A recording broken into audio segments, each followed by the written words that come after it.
அன்பு நேயர்களே, இன்று நாம் காலை வழங்கிய காணொளி இஸ்ரேல் கொடியை மிதித்த PTA கைதி ஜுஹைல் என்று விடுதலை ஆயிட்டார். இன்று காலை அவர் விடுதலை செய்யப்பட்டிருக்கிறார். அதுவல்ல செய்தி.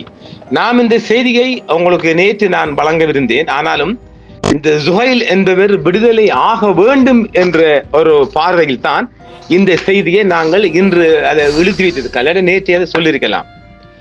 அப்ப முதல்ல ஜுஹைல முடிப்போமா? அப்ப இரண்டு விடயம் பற்றி ஆராய போறோம். ஒன்று என்ன, ஒரு கொடியை மிதித்தார், இஸ்ரேல் நாட்டில் ஒரு அவங்களோட தேசிய கொடியை மிதித்தார் என்றுதான் இவர் பயங்கரவாத தடை சட்டத்தின் கீழ் கைது செய்யப்பட்டு 9 மாதங்கள் சிறையிலிருந்து இன்று காலை விடுதலையாக பிணையில் வந்திருக்கின்றார்.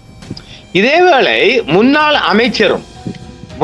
அமைச்சரும் ஸ்ரீலங்கா சுதந்திர கட்சியின் செயலாளர் நாயகமுமான துமிந்த திசநாயக்கா, நீங்க கேள்விப்பட்ட எல்லாம் மறந்திருப்பீங்க.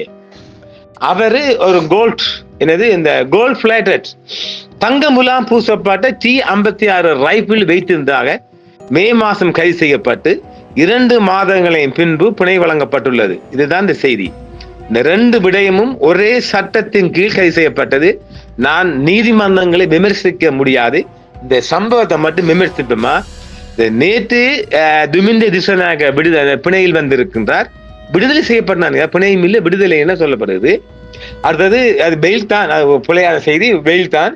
இதற்கு ஜுஹைலுக்கும் ஜெயில். அந்த ஜுஹைல் 9 மாசம் சிறையில் இருந்து இருக்கின்றார். துமிந்த திசநாயக்கா கூட 2 மாசம் இருந்திருக்கிறார். 2 ஒரே PTA சட்டம். இதத்தை பற்றி ஆராய போறோமா?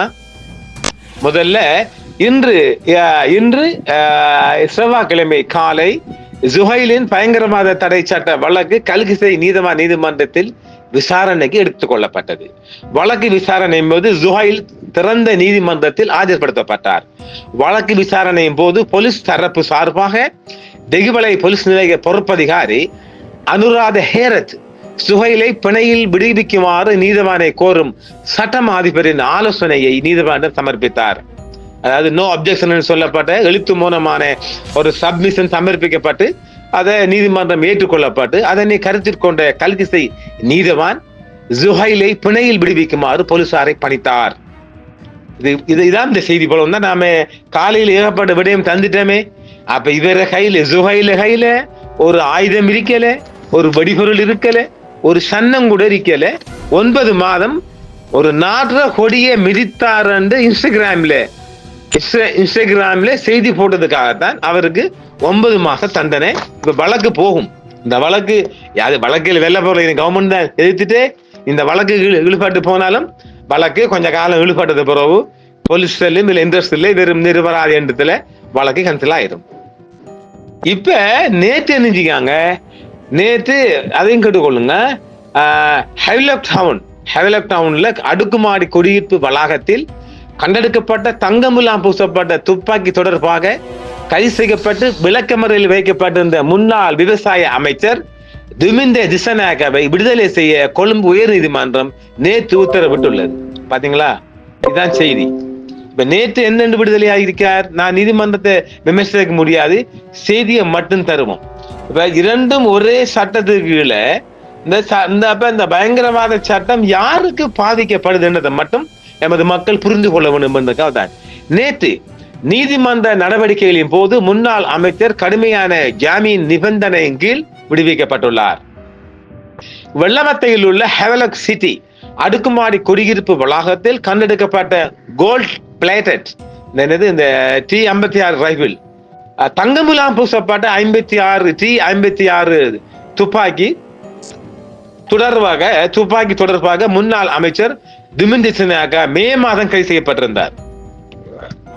ஆயுதம் வைத்திருந்ததாக 40 மற்றும் 60 வயது கொண்ட 2 பெண்கள் முதலில் கைது செய்யப்பட்டார்கள்.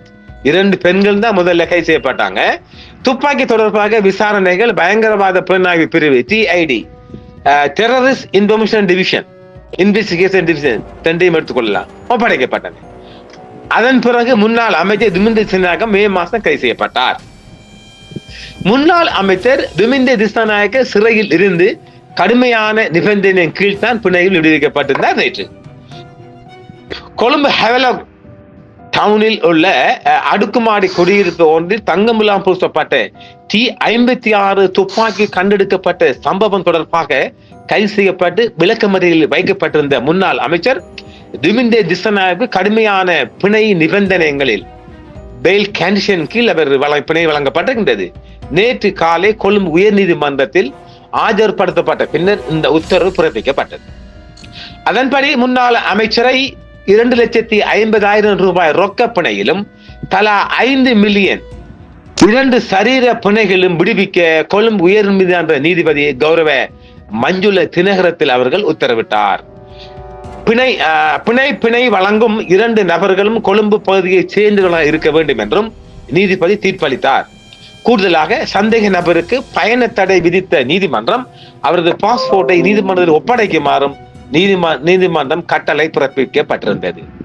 சந்தேக நபருக்கு பிணை வழங்குவதை சட்டம் அதிபர் சார்பில் ஆஜரான வழக்கறிஞர் கடுமையாக எதிர்த்த போதிலும் சட்டம் அதிபர் தனித்தால எதிர்க்கிறாங்க. கொழும்பு உயர் நீதிமன்ற நீதிபதி தீர்ப்பை வழங்கும் போது சந்தேக நபர் துப்பாக்கி வைத்திருந்தார் என்பது இன்னும் வெளிப்படுத்தப்படாததால் நீதிமன்றம் ஜாமீன் வழங்க முடிவு செய்வதாக கூறினார். இந்த இடத்தை நாம நீதிமன்றத்தை விமர்சிக்க முடியாது. அதாவது சட்டம் அதிபர் தலைமையாலும் திணைக்களம் அட்டர்னி ஜெனரல் டிபார்ட்மெண்ட் சட்டம் அவங்களோட ஆஜரான வழக்கறிஞர் கடுமையாக இதை எதிர்த்த போதிலும் நீதிவானுக்குரிய அதிகாரத்தின் பிரகாரம் அதை அவங்க ஜாமீன் வழங்கியிருக்காங்க. இதுக்கு மேல அதை பத்தி பேச முடியாது. மே 23 அன்று பயங்கரவாத புலனாய்வு பிரிவு TID தலைமையிலான விசாரணை தொடர்பாக முன்னாள் அமைச்சர் திசநாயக்க கைது செய்யப்பட்டார். பின்னர் அவர் நீதிமன்றத்தில் ஆஜர்படுத்தப்பட்டு ரிமாண்ட் செய்யப்பட்டார். மே 20 அன்று ஹெவலக் டவுனில் உள்ள ஒரு முக்கிய அடுக்குமாடி குடியிருப்பில் கண்டெடுக்கப்பட்ட தங்கமுலாம் பூசப்பட்ட T56 தாக்குதல் துப்பாக்கியின் உரிமை குறித்து விசாரணை தொடங்கப்பட்டது.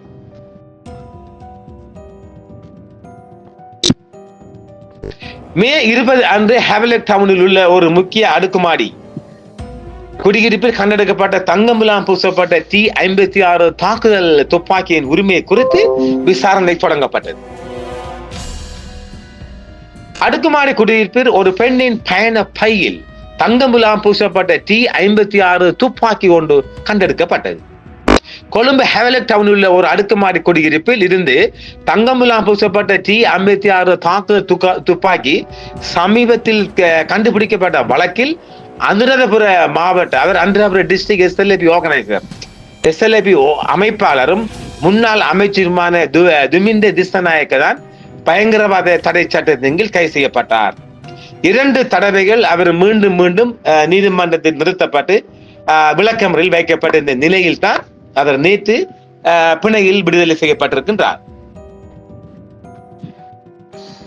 மன்மன் 9 காவல்துறை அவசர போலீஸ் மூலம் ஒரு வயதான பெண் T56 துப்பாக்கியை போல தோன்றும் ஒன்றை அடுக்குமாடி குடியிருப்பு வளாகத்தை நோக்கி எடுத்து செல்வதை கண்டதாக புகார் அளிக்கப்பட்டது. யாரோ ஒருவர் மன்மன் 9க்கு போட்டு கொடுக்கிறாங்க. வளாகத்தில் உள்ள பாதுகாப்பு பணியாளருக்கு இது குறித்த தகவல் தெரிவிக்கப்பட்டது. வெள்ளவத்தை காவல் நிலைய பொறுப்பதிகாரி உள்ளிட்ட அதிகாரிகள் அந்த இடத்துக்கு சென்று அவர்களின் பரிசோதனையின் போது துப்பாக்கியை கண்டுபிடித்தனர். இத நாம ஒன்று சொல்லாமா, அற்பருக்கு பவுசு வந்தால் அடுத்த ராத்திரி 12 மணி கொடை பிடிப்பாராம். பாருங்க, அந்த பண திமிர தங்க முலாம், துப்பாக்கி தங்க முலாம். இதுக்கு மேல நாம என்னத்தை சொல்ல? சம்பந்தப்பட்ட பாதுகாப்பு அதிகாரி துப்பாக்கி குறித்து விசாரித்த போது அது ஒரு சொகுசு வாகனத்தின் பின்புறத்தில் இருந்ததாகவும் அது ஒரு பொம்மை துப்பாக்கி என்று நினைத்து அதை எடுத்து சென்றதாகவும் 2 பெண்களும் கூறியதாக தெரிவித்தார்கள்.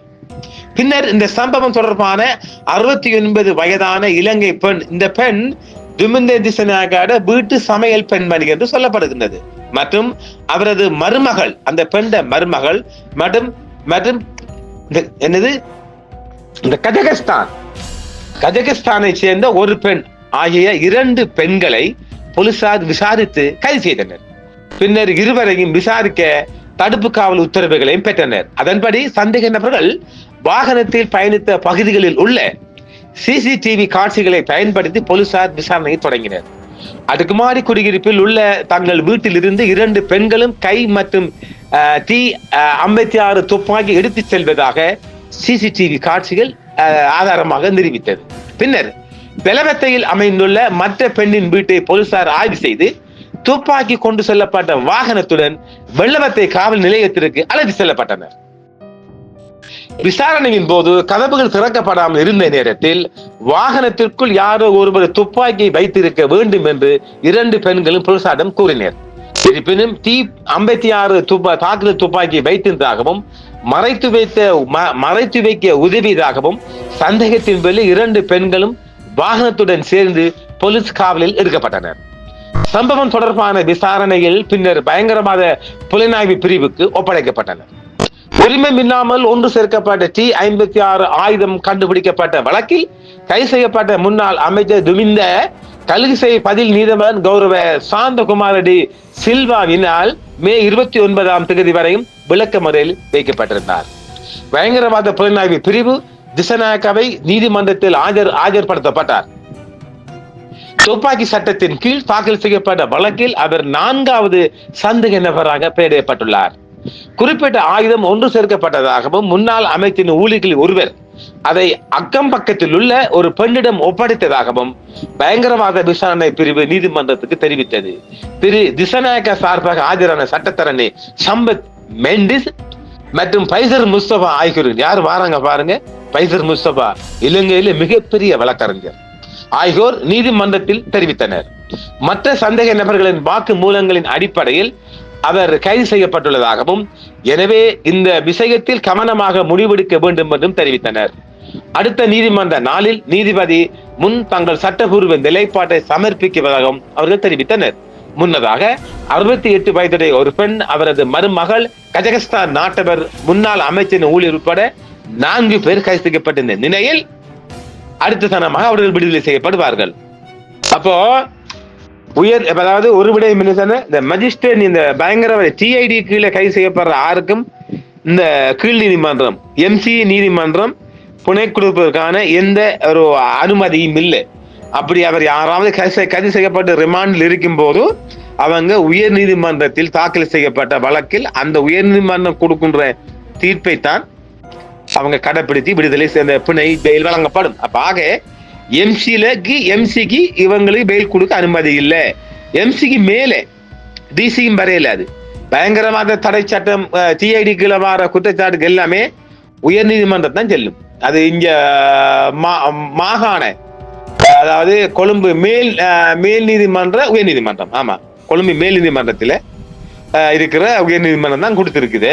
இப்ப நாம என்ன சொல்ல வர, மிகப்பெரிய வக்கீல் பைஸ் முஸ்தபா மோதி இருக்கிறாங்க. என்னது சட்டத்தின் ஓட்டைகள் மூலம் ஜெயிச்சிருக்குது. அப்ப 2 மாதம் சிறையில் இருந்த துமிந்த திசநாயக்கா அதே TID சட்டத்துக்கு விடுதலை செய்யப்பட்டிருக்கின்றார். ஒன்றுமே இல்லாம அப்ப இந்த இஸ்ரேல்காரன் கொடிய மிதித்தார் என்ற குற்றச்சாட்டின் கீழ் TID கீழே கைது செய்யப்பட்ட ஜுஹைல் 9 மாதத்தின் பின் பெயில் கிடைக்குது. 2 மாதத்துக்கு மேல் பெயில் கிடைக்குது. கையும் களவுமாக துப்பாக்கியும் அந்த ரவைகளும் அம்புட்ட மாதிரி இருக்குது. அந்த துப்பாக்கியும் போட்டு காட்டும், நீங்க பாருங்கள். எனவே இந்த சட்டம் எங்க இருக்குன்றது நாம் இதை விவாதிக்க முடியாது, இதை விமர்சனம் பண்ண முடியாது. நீதிமன்ற பிரச்சனை. இதை நான் உங்களோட கவனத்துக்கு கொண்டு வந்திருக்கிறேன். இதை புரிஞ்சு கொள்ளுங்க. இதை நாங்க நேற்றே சந்திருப்போம். துமிந்தர செய்தி நேற்று தானே விடுதலை, நேற்றே சந்திருப்போம். இன்றைக்கு சுஹைலுக்கு இந்த பெயில் கிடைக்கும் நாங்க பொறுத்திருந்தோம். அவருக்கும் பெயில் கிடைத்திருக்குது. சுஹைல் கேஸ் மிக விரைவில் டிஸ்மிஸ் செய்யப்படும். இவட திசநாயக துமிந்தர கேஸ் போகும், அது இழுத்து போகும். இனி அவரை கையில அது ஆதாரம் இல்லாம கண்டுபிடிக்கப்படலையே, சட்டத்தின் ஓட்டைகள் மூலம் அந்த வழக்கம் கேன்சல் ஆகும். அப்ப இந்த TID யாருக்கு பாயுது? ஏழை எளிய மக்கள் மீதும் அப்பாவி மக்கள் மீதும் பாயுது என்பதை மட்டும் தெரிந்து கொள்வதற்காக நம்ம அள்ளி வந்தோம், சுமந்து வந்தோம். நன்றி நேர்களே. மீண்டும் மாலையும் சந்திப்போம். இது இன்று இரவென்றால் நாளை காலையும் சந்திப்போம். என்றும் உங்களுடன் சன்ரைஸ் இந்தியா டிவி சப்ஸ்கிரைப் பண்ணுங்கள், பெல் பட்டனையும் கிளிக் செய்யுங்கள். உங்கள் ஆதரவே எங்கள் சேவை. ஆதரவு தாருங்கள், அரவணைப்போம். மறக்காம சர்ப்ரைஸ் பண்ணுங்க. தேங்க்யூ.